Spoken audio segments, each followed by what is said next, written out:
오늘은 1장 1절에서 5절까지만 좀 봐보겠습니다. 어렵습니다, 이게. 우선 한번 읽어보고. 태초에 말씀이 계시니라. 이 말씀이 하나님과 함께 계셨으니 이 말씀은 곧 하나님이시니라. 2절. 그가 태초에 하나님과 함께 계셨고 만물이 그로 말미암아 지은 바 되었으니 지은 것이 하나도 그가 없이 된 것이 없느니라. 4절. 그 안에 생명이 있었으니 이 생명은 사람들의 빛이라. 5절. 빛이 어둠에 비추되 어둠이 깨닫지 못하더라. 자, 여기까지. 어떻게 읽어보니까 좀 캐칭이 됩니까? 이 내용이? 이걸 읽고 그 뜻을 명확히 이해된다. 그 사람은 거짓말이에요. 솔직한 얘기로 비신자는 물론이고 좀 교회 다녔다는 사람들도 이걸 읽고서 쉽게 이해된다. 그런 사람은 사기꾼입니다. 이게 이렇게 어려운 기절이고 쉽게 캐칭이 되지 않는 그런 귀절이에요. 굉장히 중요하면서도 어려운 귀절입니다. 이거가 해석이 잘 안 되기 때문에 요한복음 읽는 사람들이 전부 멘붕에 걸리고 요한복음을 어렵다고 그러고 끝까지 요한복음을 마스터를 못하는 그런 이유 중에 하나죠. 자, 그런데 여기서 기가 막힌 말이 하나 나오는데 그 말씀이라는 단어가 이제 나오게. 또는 이제 개념에 이제 등장하는. 그렇죠? 그래서 제가 가만히 생각해 보니까 지금 요한복음을 쓴 목적이 지난 시간에도 예수님이 아들이고 그리스도임을 알게 하기 위해서 요한복음을 썼다 이제 그렇게 쓰여 있는데 그 당시 사도 요한이라고 내가 한번 생각을 해본 거예요. 예수 그리스도가 누군가를 알리고 싶은 거야, 이 사도 요한은. 그런데 야, 이걸 어떤 방법으로 알릴까? 어떤 방법으로 소술을 해서 알려야 될까? 그런데 이 사도 요한 입장에서는 도대체 이걸 누구를 대상으로 했을 것 같아요? 만약에 이걸 썼다면 누구를 대상으로 이거를 읽도록 했을까 하는 걸 생각해 볼 수밖에 없는 거예요. 근데 지금 이 당시의 시대 상황이 얼마냐면 로마 시대거든요. 지금 이스라엘은 망했고. 그 로마라는 시대 상황을 보면 굉장히 넓은 지역을 그 당시 로마가 지배를 했잖아요. 그러니까 로마는 땅도 넓게 가지고 있었지만 특히 그 안에서는 어떤 문명들이 되어 있었냐면 헬라 문명이 이제 지배하고 있었던 거예요. 자, 헬라 문명이라는 게 과연 뭐냐? 헬라라는 뜻이 뭐예요? 그리스요? 그럼 그리스 문명이라고 그러죠. 왜 헬라 문명이라고? 이제 세계 역사를 보면 이스라엘이라는 나라가 이제 지난번에 에서의 후손 얘기하면서 조금 이제 근동 지방에 대한 역사적인 얘기를 좀 했는데 간단하게 하면 이스라엘이 남부로 갈리면서 아수르라는 또는 아시리아에게 망하고 아수르는 어디한테 망하냐? 바벨로니아한테 망하고 이 바벨론이 다시 남쪽 유다를 멸망시켰단 말이에요. 그리고 바벨로니아도 페르시아한테 멸망을 당한단 말이에요. 그럼 또 페르시아는 또 누구한테 멸망을 당하냐면 알렉산더. 근데 이 알렉산더는 어느 지역에 있는 사람이냐면 마케도니아라는 데야. 그게 뭐냐? 그리스 위에 지방이라고. 그래서 지금 알렉산더에 대해서도 이게 그리스 사람이냐 마케도니아 사람이냐. 마케도니아하고 그리스는 좀 어떻게 봐야 되느냐. 이거에 대해서 이제 여러 가지 의견이 있지만 어떻든 이렇게 돼 있다. 그런데 이 알렉산더가 어마어마한 땅을 확보했죠. 유럽 지역인데 말이죠. 이 알렉산더는. 이게 아시아 지역으로 넘어가지고 인도까지 그냥 완전히 점령을 해버렸단 말이에요. 그런데 알렉산더가 가만히 보니까 이게 페르시아 문명이 이게 만만치가 않은 거야. 유럽 문명만 괜찮은 줄 알았는데 딱 넘어와 보니까 여기도 대단한 문명의 깊이가 있는 거야. 그래서 되게 이제 다른 나라를 점령하면은 자기네 문화를 갖다가 거기다가 이제 집어넣으려고 그러는데 알렉산더는 그렇게 하지는 않았어요. 그래서 뭐냐면 이 사람은 그리스 사람이라고 보고 마케도니아지만 이 그리스 문명하고 이 동방 문명, 다시 말해 페르시아 문명이라고 치고 이걸 합한 걸 헬라 문명이라고 그러는 거예요. 그러니까 헬라 문명이라는 건 동서양 문화가 겹쳐진 거란 말이에요. 그러니까 헬라 그러면 사람들이 잘 몰라. 뭐 그리스, 로마 이러면 아는데 헬라 문명 그럼 이게 뭐냐? 이것은 동서양 문명에 융합된 거다. 이렇게 보면 되는 거야. 그런데 알렉산더도 이제 일찍 죽고 같이 있던 장군들에 의해서 그 수많은 넓은 땅이 이제 사정군에서 이제 운영이 되다가 결국은 어디가한테 이제 점령을 당하냐면 로마란 말이에요. 근데 우리가 역사적으로 보면 로마는 이제 그 전 유럽이나 이제 동방 일대를 상당히 많이 지배를 했는데 보니까 이 사람들이 힘은 좋은데 사실 좀 문명이나 이런 거는 좀 떨어지는 거야. 그래서 로마 사람들도 뭘 받아들이냐 헬라 문명을 그대로 접속을 하고 거부하지 않았던 거예요. 그러니까 사도 요한이 요한복음을 쓸 당시에 시대적 상황은 어떻게? 헬라 문명이 이방 세계에서는 지금 프로젝팅 되고 있는 그런 상황이었단 말이에요. 자, 그런데 시대 상황이 그런데 도대체 요한이 이걸 유대인을 대상으로 예수님이 누군가를 설명하기 위해서 이 책을 썼는가? 그렇지 않으면 로마에 지배당하는 이방 민족들까지도 대상으로 예수가 누군가를 설명하기 위해서 그 요한복음을 썼는가? 한번 생각해 보면 두 가지 다라는 거예요. 그러니까 유대 민족 플러스 유대인으로서는 이방 민족이지만 다시 말하면 로마인데 로마는 헬라 문화권에 있으니까 그 당시로 보면 이게 뭐 전 세계인이라고 부르면 되겠지 뭐. 그런 사람들을 대상으로 요한이 예수님을 소개하고 싶은 거예요. 자, 그러다 보니까 요한이 내가 보기에는 굉장히 고민을 많이 했었겠다. 야, 이거를 지금 유대인들도 지금 예수님을 죽였잖아요. 그 유대 민족인 사람들도 예수님을 지금 잘 인정을 안 하는데 이방 민족인 헬라 문화권에 있는 사람들한테까지도 예수를 설명하려고 그러니까 이게 쉽겠어요? 그리고 이 사람들은 헬라 문화에 젖어 있는 사람들인데 엄청나게 고민을 했을 거라는 거지. 그래서 이 사도 요한이 쓴 요한복음의 천재성은 어디서 나타나느냐? 말씀이라는 이걸 다시 말하면 뭐? 로고스를 우리는 말로 표현한 말씀이지만 로고스라는 개념을 도입해서 이걸 가지고 예수와 누군가를 설명하고자 생각했다는 거예요. 이 발상이 내가 보기엔 천재적인 발상이다 그런 얘기예요. 로고스 개념을 도입해서 설명을 하겠다. 이거 아무나 생각할 수 있는 게 아닙니다. 사도 요한이 무슨 생각을 했냐면 유대인들한테도 로고스라는 말은 알아듣는 거야, 어느 정도. 또 이 헬라 문화권에 있는 이방인들도 로고스 그러면 뭔가 의미를 알고 있는 거예요. 그러니까 사도 요한은 이쪽에서도 좀 의미가 있는 개념, 이쪽 사람도 의미가 있는 개념을 보다 보니까 로고스라는 개념을 딱 들고 나온 거예요. 로고스가 말씀이라는 단어라 이런 얘기예요. 그런데 재미나는 건 뭐냐면 유대인들이 생각하는 로고스라는 어떤 개념에 대한 상징과 헬라 문화권에 있는 사람들이 생각하는 로고스라는 의미가 뜻이 다르다고. 뜻이 완전히 달라요. 다른데도 불구하고 그걸 끌고 와가지고 그거를 요한이가 뭐라고 그랬냐면 말씀이라는 개념을 가지고 예수를 설명함으로써 양쪽 사람을 다 예수를 소개하는 그러한 그 기법을 썼다는 거죠. 그러면 우리가 뭘 알아야 되냐면 도대체 유대인들은 로고스라는 걸 어떤 의미로 생각을 했으며 헬라 문화권에 있는 사람은 도대체 로고스를 어떠한 의미로 가지고 있었는가를 공부를 해야 됩니다. 우리는 유대인도 아니고 헬라 문화권에 있는 사람도 아니잖아요. 그러면 우리나라 사람 같으면 말씀이라는 단어를 받았을 때 우리는 이 말씀, 로고스, 이 말씀이라는 말을 어떤 의미로 처음에 받아들일까요?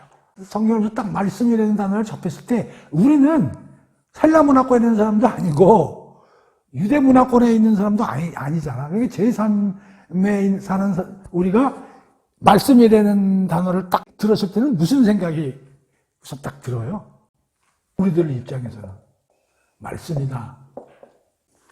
말씀이라는 단어를 풀어서 설명해 보셔. 이렇게 시험에 나왔더니 뭐라고 쓸 거예요? 나는 이런 생각이에요. 말씀? 말이잖아, 말. 말은 그 나의 생각이나 어떠한 감정이나 이러한 것을 표현하는 수단. 그게 말 아니에요? 말이 없으면 이게 잘 안 통하잖아요. 글로 써서 해야 되지. 그럼 말이라는 건 뭐냐면 내가 이성적으로 표현하고자 하는 거를 외부로 발설해서 남한테 전달하기 위한 뭐예요? 매개체가 말 아니에요? 그렇죠? 말씀이라는 단어를 우리가 접했을 때 그거 이상의 어떤 의미를 부여할 수 있나? 우리말 국어사전에 보면 말을 찾아보면 무슨 뜻이 풀이가 나오겠죠. 그렇죠? 근데 그건 찾아보진 않았는데 나는 이런 생각밖에 안 드는 거야. 그런데 유대인에게서의 말씀의 의미는 이거와 다르다고. 또 헬라 문화권에 있는 사람들이 느끼는 말씀에 대한 뜻도 우리가 생각하는 거와 다르다고. 그래서 요한복음 공부하기가 어려운 거예요. 왜? 이걸 읽으면 이쪽 사람들과 이쪽 사람들의 로고스라는 단어를 모르는 우리는 이걸 딱 읽으면은 이게 도대체 이해가 안 되는 거지. 아니 도대체 내가 남들하고 소통하기 위해서 필요한 수단인 말씀이 뭐 하나님과 같이 있었다, 뭐 태초에 있었다. 이게 뭐 이상한 게 돼버리잖아요. 자, 그러면 우리가 여기서 뭘 해야 되냐면 과연 유대인들은 로고스라는 개념을 뭘 의미를 하고 이 사람들은 로고스라는 단어를 헬라 문화권에서는 어떻게 이해되는지를 공부를 해야 된다 이런 얘기. 그래야 이게 해석이 된다 이런 얘기죠. 그래서 요한복음 1장 1, 2, 3, 4, 5절을 우리가 딱 부딪혔을 때 멘붕이 와버리는 게 이 개념을 모르기 때문에 어려워지는 거다 그런 얘기예요.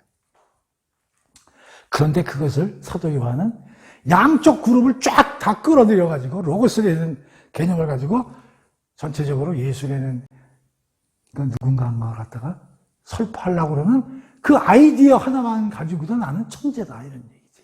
이 로고스라는 단어를 실력했다는 거 하나만 가지고도 예수를 설명하는 데서 예수를 설명하는 게 얼마나 어렵겠어요? 자기네 나라 유대인들도 몸에 달아 죽인 민족인데 그걸 이방 민족한테 가가지고 그러면 헬라 문화권에 있는 애들은 신이 뭐 없었나? 부재기수였겠지. 그리스 신, 로마 신이 한둘이냐고. 근데 거기다 대고 예수를 설명하려고 그러는데 그게 씨알이 맥히겠어요? 야, 난 거기서 요한이 진짜 고민 많이 했겠다. 자, 한번 봅시다. 우선 유대인들은 우리가 생각하는 말씀이라는 거와 다른 더 큰 의미를 가지고 있다고. 이 사람들은 예수를 안 믿지만 누군 믿어요? 하나님을 믿는다고. 그리고 구약 성경이 있어요, 없어요? 있죠, 구약 성경은 있죠. 지금 로마 시대니까 창세기가 3절에 보면 뭐라고 나와요? 하나님이 말씀하시기를 빛이 생겨라 하시니 빛이 생겼다. 거기에 뭐가 나와요? 말씀. 말씀이 나온다. 어떤 성경에는 하나님 가라사대. 하나님이 말씀하실 때 뭐요? 말씀하실 때 빛이 있으라. 우리 같은 사람은 말씀을 창조하고 연결을 못 시켜요. 그렇지 않아? 이것밖에 생각이 안 나죠. 근데 유대인들은 말씀하면 뭐가 생각나? 하나님이 생각나는 거예요. 유대인들은 이 말씀을 뭐하고 연결시켜요? 하나님하고 연결시켜요. 하나님하고 연결시키면서 무슨 생각이 나요? 조금 더 성경을 기대합시다. 하나님이 가라사대 말씀 빛이 있으니까 빛이 생겨야 안 생겨요? 있었다고 그러죠? 또 하나님이 말씀하실 때 또 뭐 말씀하신 거 있어요? 하나님이 말씀하시기를 하늘 창공에 빛나는 것들이 생겨서 낮과 밤을 가르고 계절과 날과 해를 나타내는 표가 되어라. 자, 그러면 자 봐. 창공이 어떻게 생겼어요? 어떻게 만들었어요? 하나님이 말씀하시기를. 그렇죠. 빛은 어떻게 만들어졌어요? 하나님이 말씀으로 만들어졌죠. 그러면 이 유대인들은 어떻게 생각하냐면 하나님이 어떤 행동을 하실 때 뭘 가지고 하셔요? 근데 그 말씀이 우리는 그냥 말은 듣는 거잖아요. 근데 창세기에 나왔을 때 말은 무슨 의미를 갖고 있어요? 하나님이 일하시는 방법도 되지만 말하시면서 즉각 뭐가 일어나요? 어떤 실체화가 일어나잖아요. 우리끼리 이거 밥 좀 줘. 이거 말이죠. 밥이 만들어집니까? 근데 하나님은 밥이 있어라. 밥이 있어지잖아요. 자, 이 말씀이 어떻게 돼? 보고 만져지잖아요. 하나님의 말씀은요. 유대인이 생각하는 말씀이라는 개념은 우리 같은 일반인들이 생각하는 말씀하고 전혀 다른 의미와 개념을 가지고 있었다 이 말이에요. 유대인 입장에서는 이 말씀에서는 하나님이 관계 있고 하나님이 이 세상을 창조하는 수단이요. 곧 창조가 곧 말씀이다. 이렇게 이해가 되는 거죠. 다시 말하면 굉장히 어렵습니다. 이게 쉽게 그냥 흘러서 나갈 수도 있는데 잘 생각을 해보라고요, 여러분들이. 하나님이 우리한테 이성을 주신 거는 이런 거 이해하라고 주신 것이지 그냥 남이 얘기하는 거 대충 듣고서 넘어가는 거 주신 게 아니에요. 자, 그럼 여기서도 말씀이라는 단어를 유대인들은 이렇게 생각했구나 하는 걸 알아야 되거든. 그러니까 하나님 무슨 일을 하시려면 반드시 말씀으로 하시는 거야. 그렇게 즉각 보고 듣고 만져질 수 있는 게 시행이 되는 거야. 그러니까 창조와 관련되고 이게 즉각적 현장에서의 실현이 되고, 그리고 하나님이 이 세상에 개입이 꼭 말씀으로 하시는 거고, 또 하나님이 뭐 모세를 통해서 선지자들을 통해서 또 뭘 주세요? 율법도 주시고, 이렇게 살아라, 이렇게 살면 안 된다, 그런 말씀도 하시잖아요. 그러니까 하나님의 생각은 어떻게 돼? 계시에 뭐가 돼? 수단도 되는 거고. 그렇죠? 그래서 하나님이 주신 말씀, 그리고 하나님이 만드신 창조, 그런 걸 들여다보면서 하나님이 어떤 분인가를 알게 되고 하나님이 그렇게 살아나면 거기에 뜻에 맞춰서 살게 되면 어떻게 된다고 생각해서 유대인들은 구원받는다고 생각한 거예요. 하나님의 말씀으로 만들어진 이 세상을 들여다보고 또 하나님 말씀하신 계시나 이런 걸 들여다보고 그 말씀대로 우리가 복종하고 살면 어떻게 돼?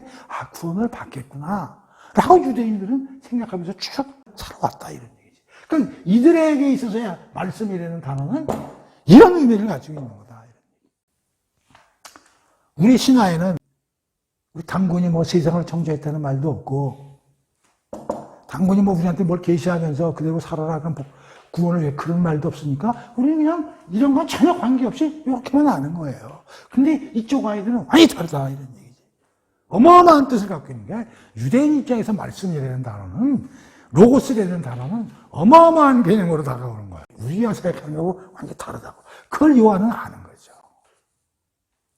다시 말하면 말씀이라는 단어는 하나님 그 자체일 수도 있고 하나님은 우리와 소통하시기를 위해서는 말씀이라는 걸 동원해야 되고 근데 그 말씀은 현실로 이루어지는 거고 우리에게 어떻게 하라고 지시 내리시는 것도 되고 내가 누군가를 알려주시는 수단도 되는 거고 또 그대로 우리가 받아서 살았을 때 구원을 받을 수 있는 거고 이런 개념이 말씀의 개념이다. 오케이? 자, 이쪽으로 가봐. 헬라 문화권에 있는 사람들은 과연 로고스를 어떻게 생각했을까? 이거는 서양 철학을 공부를 해야 되고 이 헬라 문화권, 즉 헬라 철학의 기본은 어디냐면 그리스 철학입니다. 그 헬라 문명은 이제 그리스 문명과 이 페르시아 동방 문명이 합쳐진 게 헬라 문명이지만 거기에 이제 철학은 그리스 철학이 헬라 문명의 그 기본적인 철학의 기조는 그리스 철학이라고 보면 되는 거예요. 그래서 사람들은 보통 그 서양 철학의 스타팅을 BC 6세기 정도로 봅니다. 그때부터 이제 철학다운 철학이 시작됐다. BC 한 6세기경에 헬라 클레이토스라는 사람이 있는데 이 사람은 정확히 이제 나와 있지는 않은데 보통 한 마이너스 535년경에 이제 활동을 했던 사람으로 이제 추정이 돼요. 그러면 BC 한 6세기 정도 되죠. BC 이제 마이너스 한 535년경에 이 철학의 이제 스타팅되는 이제 그런 그 시대적 배경에서 일했던 이제 철학자 헬라 클레이토스라. 근데 이제 이 당시에는 철학자들이 뭐에 관심이 많았냐면 이 우주 만물 이런 것들이 도대체 어떻게 움직이고 어떻게 만들어졌나 이런 것 쪽에 이제 굉장히 관심을 두고 이제 그 철학적인 사고를 했던 이제 그런 시대적 배경이. 헬라 클레이토스라는 사람이 이제 이런 생각을 한 거야. 우주 만물을 이렇게 보니까 이 사람이 한 말 중에 유명한 말이 있어. 네가 지금 저 강 속에 들어가가지고 목욕을 했더니 강 속에 들어가 있다가 나왔다가 그 다음에 다시 그 강에 들어갔을 때는 다시는 과거와 같은 네가 조금 전에 들어갔던 강이 아니라는 거예요. 근데 우리가 볼 때는 전혀 변화가 없는 강이잖아요. 이게 무슨 소리야? 그게 뭐냐면 이 우주 만물은 변한다는 거야. 그런데 이 변한데 지 멋대로 변하면 어떻게 돼? 막 혼란이 오겠죠? 조금 전에 한강이 이렇게 생겼는데 그 다음날 보니까 한강이 이렇게 변했어. 또 그 다음날 보니까 막 이렇게 변하고 그러면 뭐 난리법석이죠. 그런데 그날 와서 봐도 그 다음날 와서 봐도 거의 비슷하게 있다 이거야. 그래서 헬라클레토스 뭐라고 그러냐면 우주 만물은 변화하지만 일정한 통제와 질서하에서 변한다고 얘기한 거야. 그런데 그 일정한 질서와 통제하는 그걸 로고스라고 그러는 거예요. 뭐라고? 헬라클레이토스는 뭐냐면 우주 만물의 그 일정한 어떤 법칙, 질서, 통제하에서 변화가 일어나는데 그것을 뭐라고? 그것은 어떠한 힘이겠죠. 그것을 신적 이지 또는 신적 이성이라고 얘기를 했고 이거를 로고스라고 이 사람들은 헬라 문화권에 있는 사람들, 철학자들은 이거를 그렇게 이해를 했다는 거예요. 그러니까 그것도 우리하고 좀 다르죠. 그러니까 이 사람들도 로고스라는 걸 잘 알아. 그리고 그 당시에 로고스라는 그 어떤 사상이 아주 보편적으로 통용되던 그런 세상이었다는 거야. 그런데 이게 BC 500년에 이런 헬라클레이토스라는 이러한 그 로고스 사상이 점점 확대 적용되면서 이게 인간에게까지 이제 이 사상이 도입되는 거예요. 그러면서 인간에게도 이 로고스라는 거에 씨앗이 우리 영혼 안에 들어가 있다는 거야. 로고스라는 그 일정한 어떠한 그 통제하는 힘이 우리 이성 안에도 들어가 있어서 우리가 그걸 통해서 이 세상이 움직이는 로고스의 지식을 알아낼 수 있다는 거예요. 그래서 그걸 진실하게 그 로고스를 알아내는 스텝, 그래서 우리는 구원을 얻는다고 생각하는 게 로고스 사상이에요. 어렵죠? 다시 말하면 이런 거예요. 이쪽 사람들도 세상을 살다 보니까 헤라클레이토스 같은 사람들이 사고를 해보니까 이 세상이 그냥 저절로 자연에 의해서 자연주의자들 생각하는 것처럼 그냥 저절로 척척척 움직이고 이런 게 아닌 것 같은 거야. 뭔가가 있다는 거야. 그런 생각을 한 거야. 그래서 그게 움직이긴 움직이는데 일정한 질서에서 움직이는 배회에서 움직이는 어떤 로직이 있다는 거지.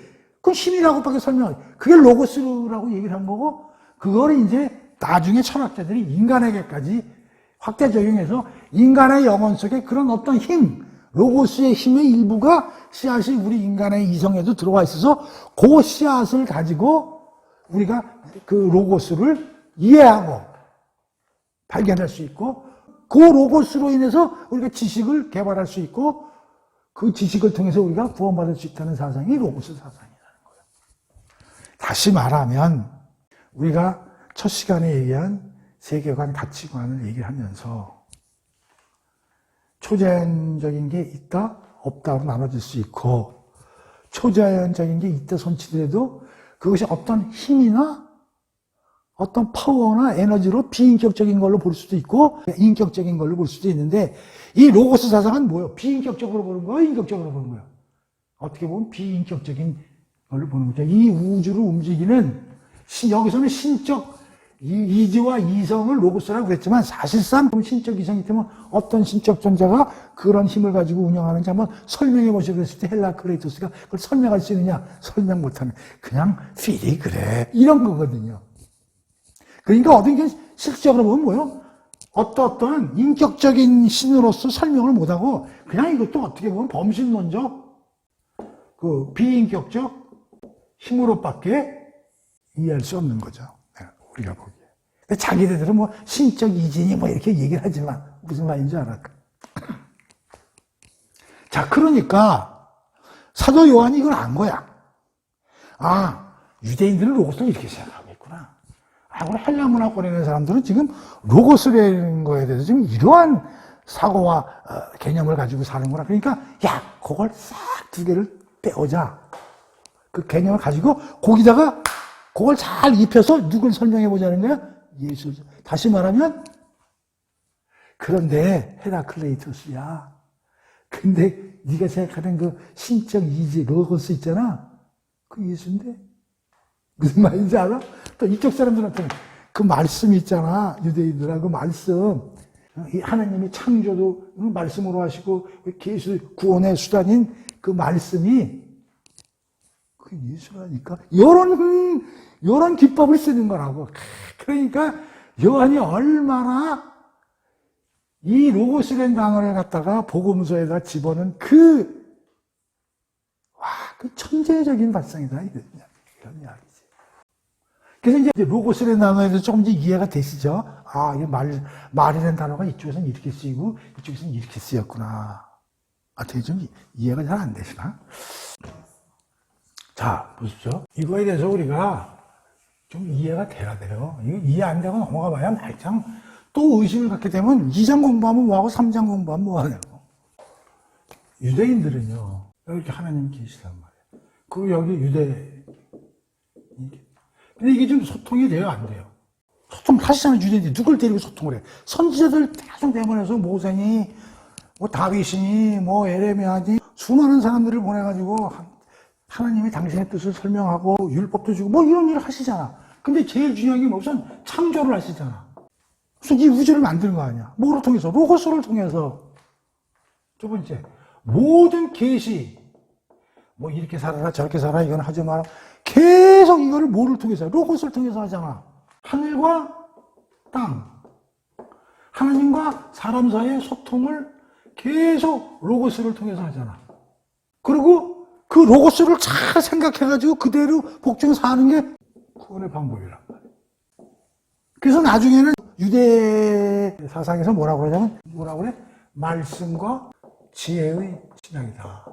이게 뭐냐면, 이 말씀이 조금씩 변화되면서 지혜하고 동일한 걸로 바뀌어. 말씀이 곧 지혜다. 그래서 잠언 같은 데 보면은 하나님을 아는 것이 곧 지혜로운 것이다.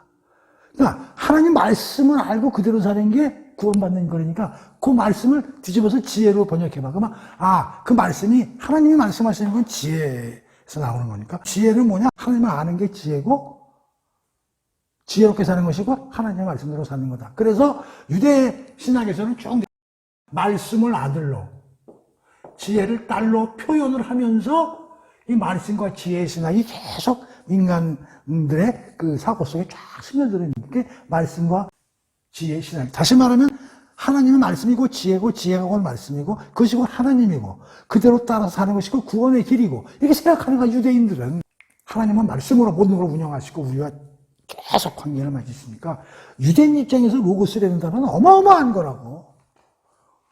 뭐 이쪽에 있는 애들의 로고스는 이해가 되는데 이쪽에 있는 로고스가 이해가 안 되는 게 거꾸로 된 거야. 이쪽에 있는 로고스가 훨씬 이해하기가 쉽고 이쪽에 있는 게 훨씬 덜 이해하기가 쉬워야 되는데 서민경이 좀 이쪽이 덜 이해하기가 어렵다고 해서 내가 다시 이 짓을 하는 거라고. 이게 얼마나 쉽잖아. 이게 쉽지. 저쪽이 안 간다고? 그럼 지금 방패 지금 이제 두 그루가 나왔어. 이쪽이 잘 이해가 안 된다는 거, 이쪽이 이해가 안 돼. 이쪽은 좀 됩니까? 오케이. 이거 다행이네. 넌 이게 또 아직도 이해가 안 되냐, 이게? 이게 그래 어려운 거야, 이게. 근데 이제 교회나 이런 거 휙 지나가니까, 이해하든 말든. 굉장히 중요하잖아요, 말씀이. 자, 이쪽을 봅시다. 다시 또 얘기합니다, 헬라인들. 쉽게, 헬라 철학. 그 당시에 유행하는 철학인데, 물론 이 철학은 기조가 계속 바뀌니까. 근데 그 당시에 유행하는 철학이 뭐냐면 로고스 사상이란 말이에요. 그건 일반적으로 통용되는 사상이란 말이에요. 그 당시 사도 요한이 살았을 때 로고스 사상이. 근데 이 로고스가 뭐냐면 이 사람들이 완전히 이 우주는 스스로 움직인다고 생각을 안 한 거야. 뭔가 있다고 생각한 거야. 그것까지는 이해되시죠?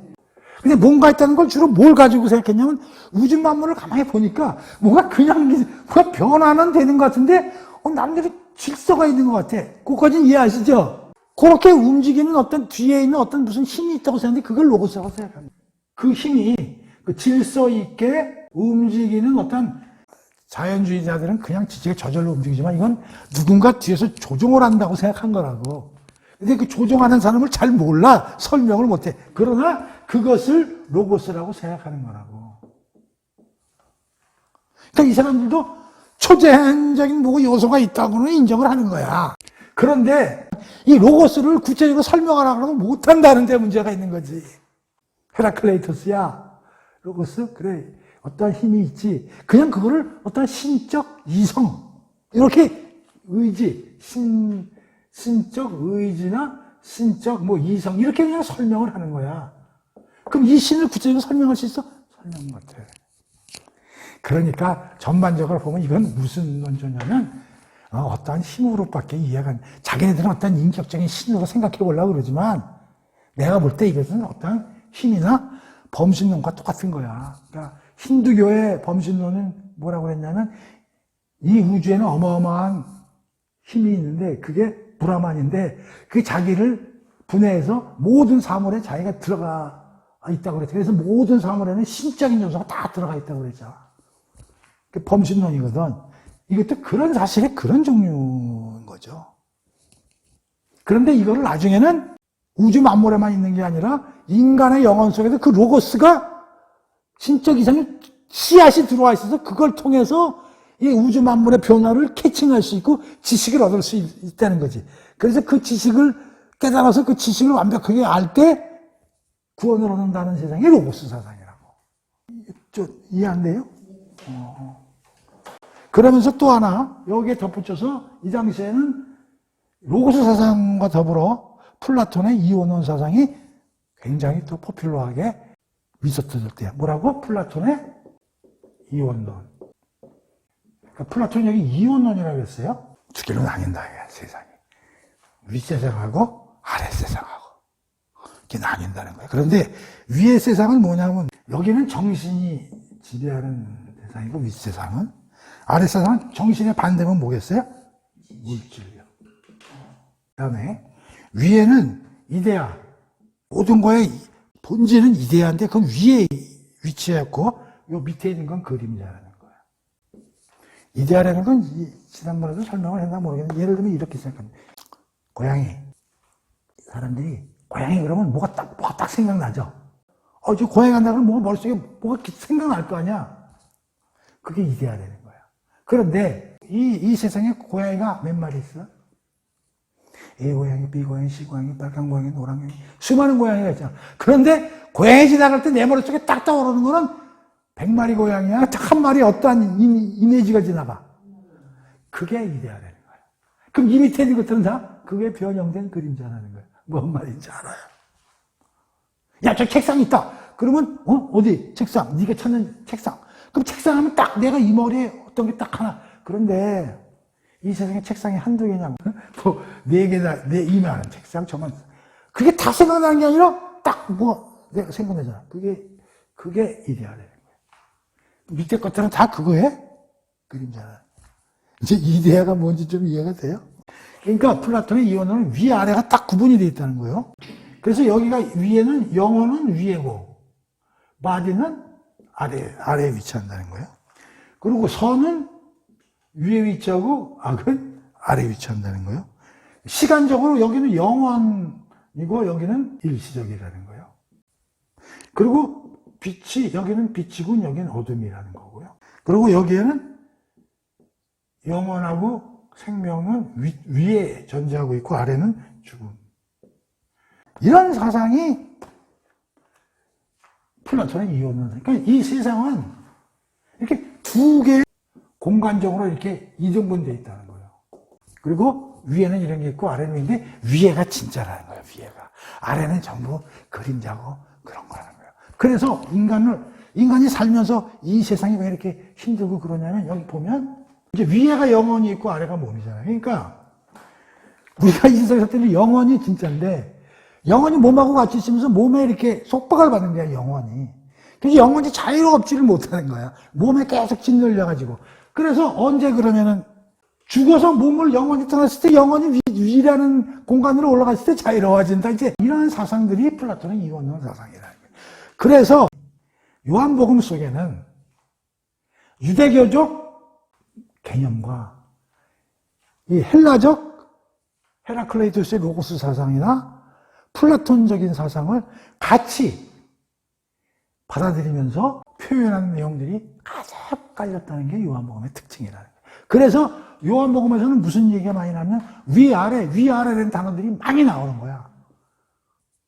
위에서 내려와서 내 아래에서 위로 올라가고 이런 말들이 보내심을 받았고 들림을 받았고 예수가 위에서 내려왔고 다시 올라가고 거듭나야 되고 이러한 용어들이 쉬도 없이 반복되는 게 뭐냐면 사도 요한이 바로 이런 플라톤의 이원론과 로고스 사상을 그러니까 유대교에 가지고 있는 어떤 예수 그리스도의 사건을 헬라적인 걸로 해석을 해서 그들에게 예수님의 사건을 쉽게 알려주기 위한 방법을 요한복음이 많이 썼다는 거지.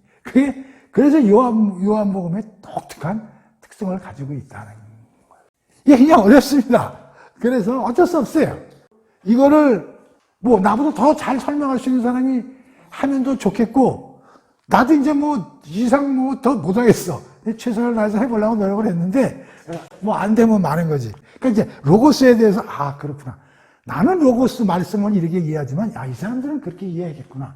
이 사람들은 그렇게 이해하겠구나. 이제 조금 그거를 쫙 끌어서 그러니까 로고스라는 단어를 우선 실렉트한 누가 천재적인 발상을 가지고 사도 요한이 요한복음의 천재성은 말씀이라는 로고스를 끄집어냈다는 거예요. 그걸 가지고 예수를 설명해 보겠다는 이 어마어마한 생각을 했다는 것 자체가 대단한. 그러면서 어떤 책에 보면 플라톤도 그랬다는 거야. 가르치면서 이거 로고스가 혹시 이 땅으로 혹시 올 수도 있지 않을까 이런 생각을 했다는 거야. 자기는 로고스 이데아라고 얘기를 했지만 알고 있지만 그게 뭔지 설명하기가 혹시 오지 않을까?